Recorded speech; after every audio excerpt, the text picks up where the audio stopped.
Good evening. இப்போ நம்ம பார்க்க போகிறது 10வது சமூக அறிவியலில் சமவெளிகள். இந்த இடத்துல இருக்கிறது பஞ்சாப் சமவெளி, இது ராஜஸ்தான் சமவெளி. இந்த சைடு லெஃப்ட் சைடு இருக்கிறது மேற்கு கடற்கரை சமவெளி.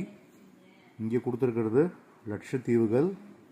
அதே போல் இந்த சைடு டோட்டலாக கொடுத்துருக்கிறது கிழக்கு கடற்கரை சமவெளிகள்.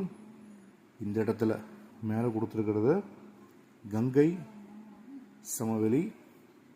இங்கே கொடுத்துருக்கிறது பிரம்மபுத்திரா சமவெளி. இது அந்தமான் நிக்கோபார் தீவுகள். அதே போல் பார்த்திங்கன்னா வடகிழக்கு பருவக்காற்று இங்கே ஆரம்பித்து ஹிமாலயாஸ் கீழே இப்படி ஆரம்பித்து இந்த சைடு போயிட்டு இங்கேருந்து ஜஸ்ட் என்ன பண்ணுறோம், இப்படியே இந்த சைடு போட்டுங்க.